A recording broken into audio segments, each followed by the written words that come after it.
Hi, I'm Chuck Dorsett for Weaver Leather Craft Supply. We're going to talk about mallets and mauls. Now this is the age-old question. It's a question I get all the time. In your leather shop, which is preferable, a mallet or a maul?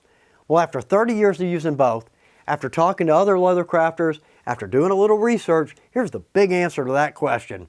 Personal preference. Did not see that coming. But it tends to make sense because if a tool is comfortable in my hand, or I'm comfortable using that tool, then it's going to show in my work. Well, that's what I'm after. But let's refine that a little bit. In leathercraft, we're going to use a mallet or a maul in 3 different areas. We're going to tool and stamp, we're going to set our oblongs and end punches, and we're going to set rivets, grommets, and eyelets. So on the rivets, I need a little more finesse. On the oblong, I need a little more brute force. So we're refining that. Now, the mallets and the mauls we're going to use here, these are simply my own personal preference. But by seeing this tutorial, that'll give you some great information. So when you're out trying to match your project or your technique with your mallet or maul, you'll know exactly what you're doing. So let's jump over here. Let's do a little stamping. Then we'll jump over, do some punching, and we'll set a rivet. Nice, we are set up and ready to go. Now for stamping, I tend to want to use a 1.5 to a 2 pound maul. Here's the trick with a maul though. I'm going to hold half the handle and half the head in my hand. I'm actually going to choke up so far that I'm actually holding half the head in my hand.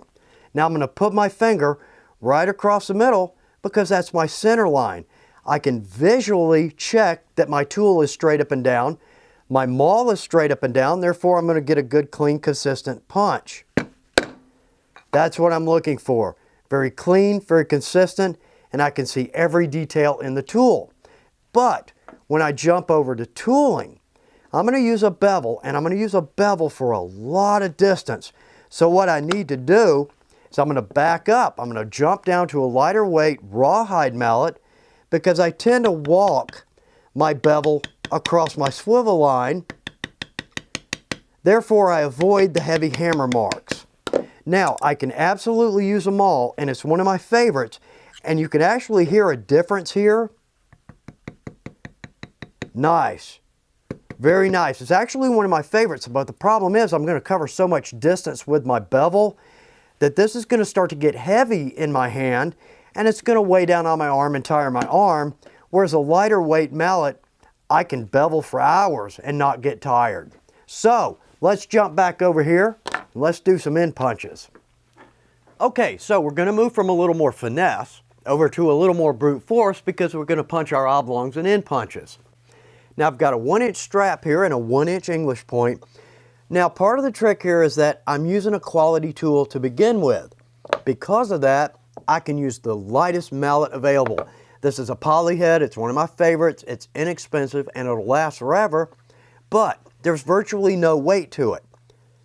But with a quality tool, I get a good clean punch every time. But now here's part of the problem. I'm going to jump up to a big oblong or English point, 2-inch on both. This is going to take a little weight.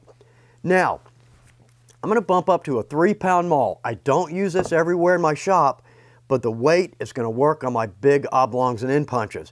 This is one of our Berry King mauls, and they're gorgeous. Brass fittings, stacked leather handle. But the best part about this, my head is not smooth, it's actually ridged. So even if I don't connect clean and flat on my tool, I'm still going to get a good punch. Perfect every time. Very little wear on my arm. The tool does all the work, and I get a good clean punch each time. Okay, so the last area, or the third place in a leather shop, we're going to use a mallet or a maul, is setting a rivet, or eyelet, or grommet, or snap. So let's do that. Nice, set up and ready to go. Okay, for setting rivets, grommets, eyelets, and snaps, I want a little weight, but not too much because I need some nice control. I'm going to go with just a simple mid-weight rawhide mallet. Gives me good clean punches each and every time. Okay, we've looked at some mallets, we've looked at some mauls, and we found out one thing. They all do the same job, but each is a little more refined to the job it will do in your shop. Now right out of the gates, when I was starting out, I couldn't afford several mallets, several mauls. Here's the cheat. Go straight to a rawhide mallet. It's affordable, durable, comfortable in my hand, and it will easily do all 3 jobs in your shop. Well, I hope this is some good information for you. I hope you're able to find the tool that works best for you. Good luck with your projects.